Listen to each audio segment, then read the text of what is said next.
What if I told you that the difference between breaking even and making an extra $3,000 a month is just a wall and a door?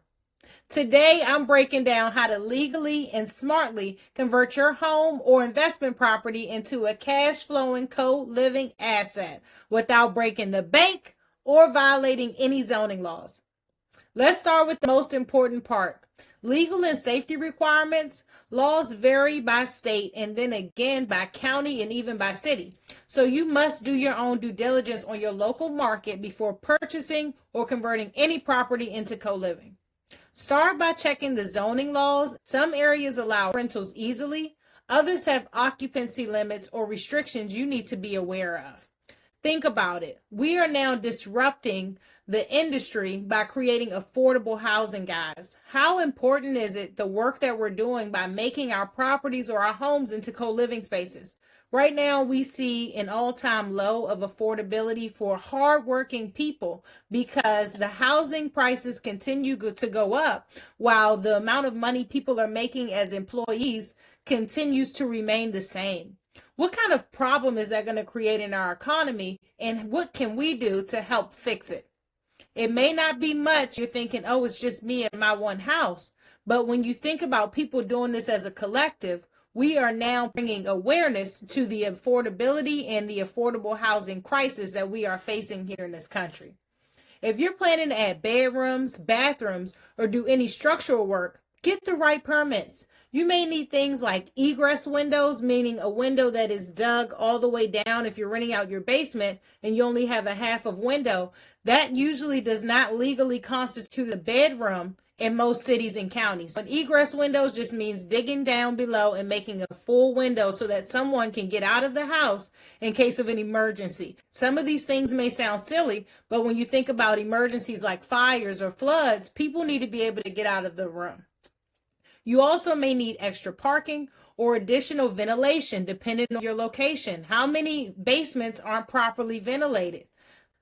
I can't stress enough that we should never ever skip safety. At a minimum, every floor should have working smoke detectors, carbon monoxide detectors, and locks on bedroom doors. Not only for your tenant safety, but also to keep you in compliance and reduce your liability as a landlord or as a co-shared owner. Let's talk about the layouts of these homes. Some of the most profitable conversions are actually the simplest, like adding a wall to split one oversized room into 2 bedrooms, or framing in a den, office, or unused dining room. Maximize the shared common spaces, the kitchen and living room or backyard, so your tenants still feel at home. Some people don't have a shared living room at all. They actually convert that into additional bedroom. Make sure you do some market research to see what other people are doing. They're actually being rented out and staying booked. Be sure each bedroom has a secure lock and make sure your lease clearly lists each room as a separate rental. This is really important, guys. Quick question for you. What part of your home are you thinking of converting? A basement, a garage, or your bonus room? Drop it in the comments. Let's share some ideas and help each other think creatively. You may have thought of something that I've never even heard of. Now, let's think about budget. I know you guys are like, wait a minute. I don't want to spend too much money just to get some additional money into my bank account.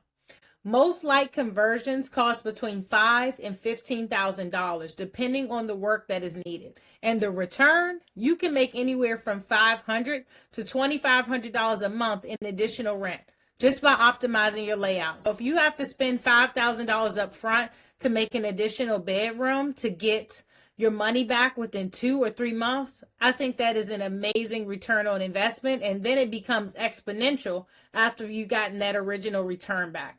Most of these projects can be completed in 30 to 60 days, even if you count on the time for renovation. Say, worst case scenario is 60 days. You already have it listed as a rental. So you have your tenant in as soon as renovations are fixed.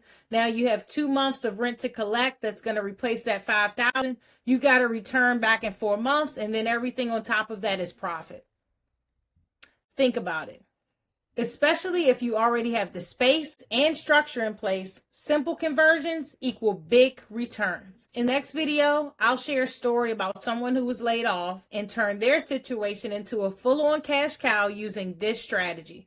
Make sure you subscribe and turn on your notifications so you do not miss when these videos are dropping.